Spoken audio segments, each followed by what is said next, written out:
consistent dualities fairly briefly. And, you know, if these come up very much in discussion, we'll debate them. But to me, you know, one of the really interesting things is this article by two ancient historians, and I mentioned cross-disciplinarity, didn't I? You know, basically, we're also trying to grasp a whole wide range of disciplines, really. I mentioned some of the disciplines I work across the boundaries into. And actually, interestingly, I think this is the first archaeology conference I've spoken to for over a year.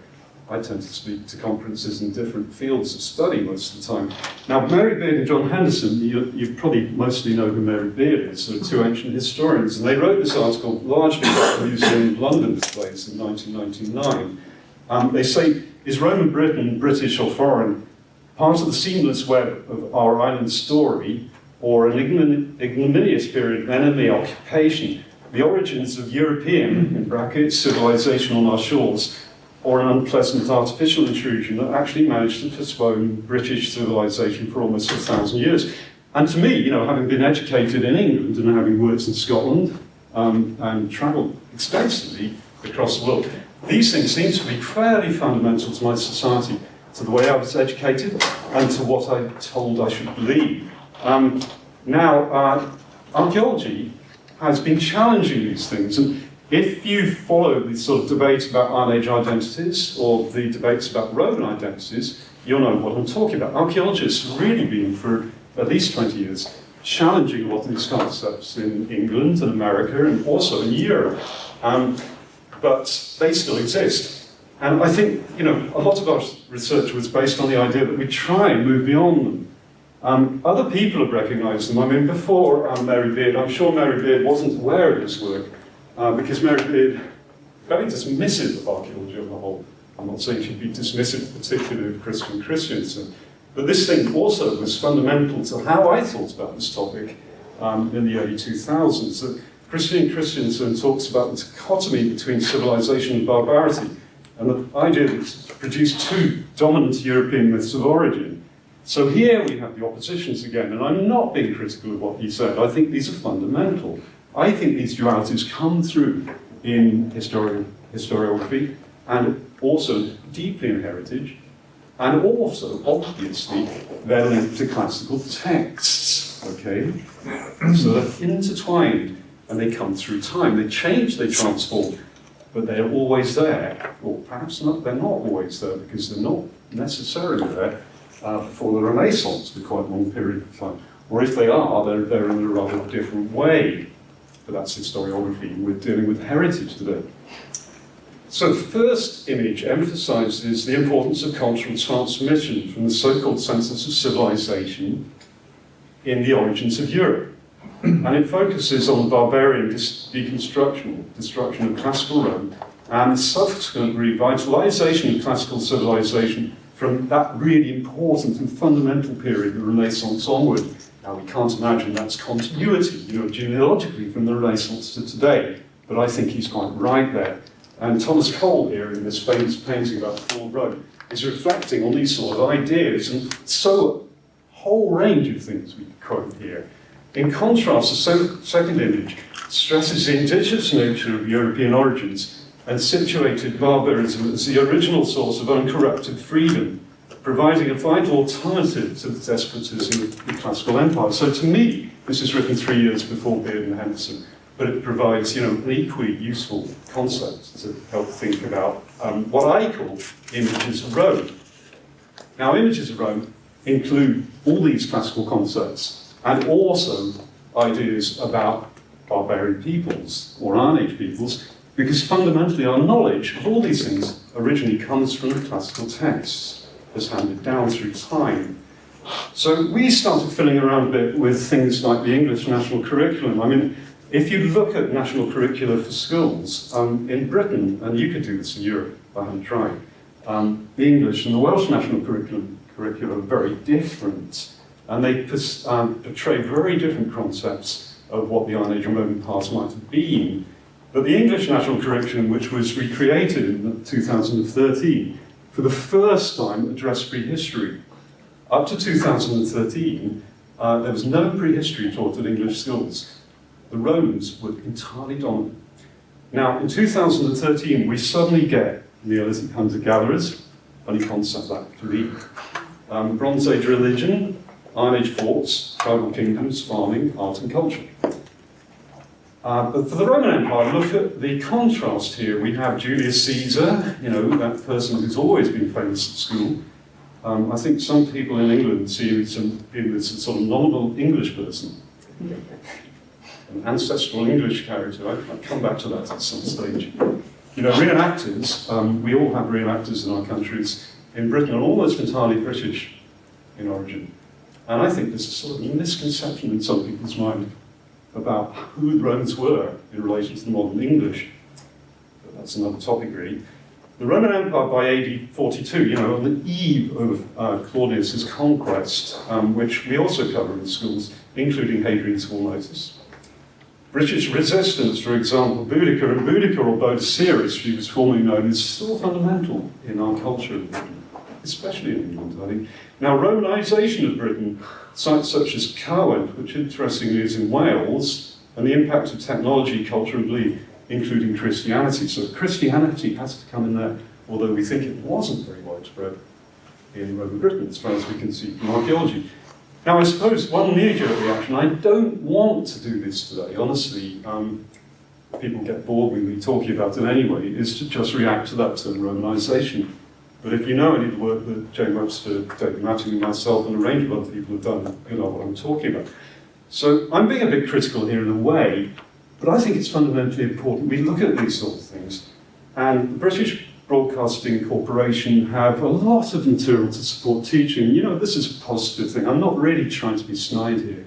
At Key Stage 2, their themes include how the Romans conquered Britain, what was life like in the Roman army, what was it like in Roman Britain, how did the Romans change Britain, whereas the Iron Age is covered, but mostly in terms of the fact that people lived in roundhouses, had art, quite creative art, and were fairly sustainable in their lifestyles and fairly egalitarian. So again, direct opposition between what Roman Britain is seen as and what the Iron Age is seen as. And we believe, you know, a dominant public perception is a Roman legionary. I think Roman Britain, that's what a lot of people think of when we talk about Roman Britain. And again, I could deconstruct that and talk about how rare these people were in the province, but I'll leave that for another day. So we had a go at defining some insistent dualities for ourselves. We had a couple of workshops, and we just ran through some things to think about how these things might operate. Iron Age Roman, Indigenous, foreign. If I just pick out some: spiritual, rational, wild, cultural. I want to talk a bit about one of the things on here, which is Indigenous, mobile, okay? Because this one is particularly current. Just to, you know, generalize this a bit, this article, which I became aware of quite recently, which is by some of our presenters today, picks up some of these issues in a really interesting way, looking at the Roman city of Storga, one of my favourite places. I've been there about 10 times, I think, where they have these really dramatic festivals in which Romans meet Asturias or Iron Age communities. So, you know, a lot of these insistent dichotomies operate in comparable or contrasting ways in different European countries. And I should say they operate differently in England, Wales, and Scotland too. And they operate differently in different parts of those three countries. You know, we can sort of interrogate this and look at these concepts. Now, just rushing through this to keep the time, I'm really interested, and we've been working as a team on this idea of the insular Iron Age. And there's quite a lot of writing recently on the idea of an indigenous genome, so using ancient DNA studies and talking about indigenous people. And we've got two articles at the bottom of this slide. Now, these articles aren't naive or stupid, they're very well-informed pieces of work. They do slip into the use of the term indigenous when they talk about Iron Age people. Now, I can't attack these people for doing that, because archaeologists who work on landscape archaeology and settlement also use that term quite widely. But we know, as we step into world archaeology and we think about nationalism, the potential dangers of that term. And I just slightly concern myself thinking about the way that some of this work may be used by members of the public who do not want to understand, and I think I would stress want to understand the complexities of human society and the complexities of archaeological reconstruction. Because indigenous is a really politically dangerous word in our societies in Europe. Across the New World, where archaeology has tried to help liberate people who have been oppressed by Western colonialism, that term has a very positive meaning. But in our societies, I'm afraid we have to think very critically about it. And again, please don't think I'm being openly critical here. When we look at Roman mobilities, I think there's been so much positive work in Britain. You know, we've really been, I shouldn't say at the forefront of mobility studies, because other people have done this work too, in other periods, and in Roman archaeology, in Italy, for instance. But the scale of work on mobilities is probably greater in Britain than anywhere else, again, using a DNA and stable isotope analysis. And I do like a lot of this work. I think we're probably going to come back to it later in the session. But it does set up this opposition, and I'm generalizing here, between an indigenous Iron Age and a highly mobile Roman population. My concern, and this comes out largely from Chiara Benaki's research on the digital heritage, is this is really backfiring on us, honestly, today in Britain. And it's being misused, this material from the Roman period, by people who have very different motivations from the motivations of the people who created this science. Okay? So we need to think about that. Insistent dichotomies, one of the things I wanted to stress here is that this is an insistent dichotomy of what I'm doing between being critical and being creative, okay? Because we can't be entirely critical. We have to deal with the inspiration of the past too. We have to hold those two things together somehow. So I thought I'd put this up to make you smile a bit. Now, this is an artist I've come across, and I really did want to ask you all if you've got any other examples that fit into this sort of category, because we can use art and archaeology to look at high quality art, you know, Picasso or, I don't know, Gormley or some of these really well-known modern artists. See how they're inspired by the landscape and by archaeological monuments, or Nash, a whole range of people. David Kemp, who's an artist in Cornwall, who I've been interviewing recently, I really am very interested in, because David Kemp to me is doing a lot of the things that we are trying to do in our project intellectually with his art. He draws on the Iron Age as inspiration for things that look quite silly and quite often plastic and tacky. But he's actually deeply asking questions about the relationship of the past to the present. He works in an industrial landscape in Cornwall, a 19th century industrial landscape, and uses pieces of industrial debris to construct his art, drawing on ideas derived from the Iron Age. He also has created this really tacky Roman period piece of art called the Lost Legion, which is displayed somewhere in Scotland. It's probably been vandalised or demolished by now. So David Kemp, I think, is working really knowingly with the relationship of the past to the present, and he's highly sarcastic. He's actually very much fun to talk to. But, you know, he's using this to try and make people think. And you know, if I look at Paul Nash's paintings I love, or some of the other people who use archaeology and art, they're not asking quite these questions to me. Their questions are more about the landscape, about aesthetics, not so much about politics and culture.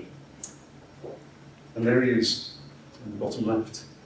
Now, just to think about insistent dualities, because what I'm trying to say to you, and I have kept time, is we're working with these things. We set out, I think, partly trying to think about whether we could use them at all and whether they were useful at all.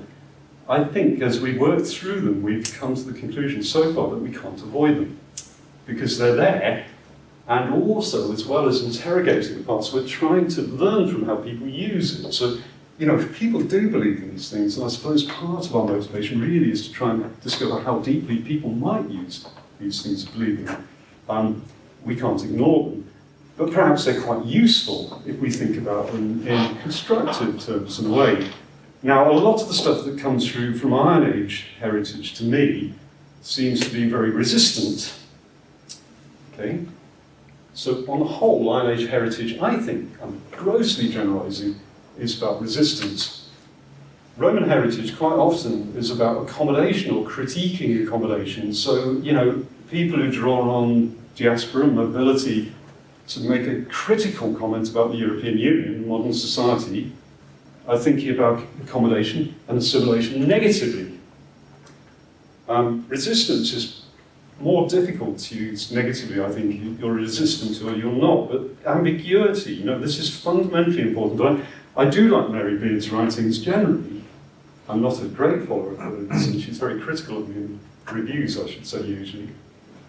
But I do think she deals with ambiguity well, not on the blogs necessarily, but in her academic publications.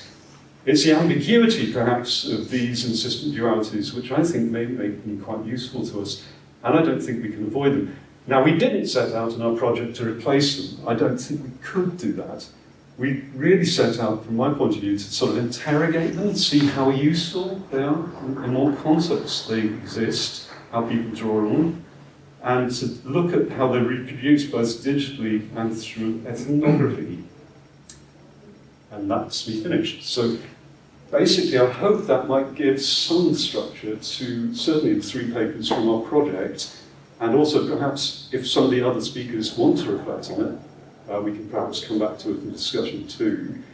If it's not useful in your research, if you're presenting or you're wanting to comment, do talk to us too, because we're very much trying to follow a sort of ethnographic approach in this research. We're trying, unlike critiques of Celtic identity and the anti-Romanization debate, to listen to what people say, to see how people respond to things, rather than telling people necessarily what we think they should believe. Because I suppose my reflection on Romanization, I don't know that I ever did this myself very directly, is I think it's wrong to just turn around and tell people they're wrong. And when people tell me that I believe that Romanization is an evil concept, you know, because people do that quite regularly, reflecting on past work, I'm not sure I ever meant to say that, and if I did, I've certainly moved on. So the dialogue, I think, is really important. But I think the tension between listening to people and debating and keeping an ethical approach can be fairly difficult, especially because a lot of people use ambiguity in thinking about the sort of dichotomies that we're expressing. Thank you very much.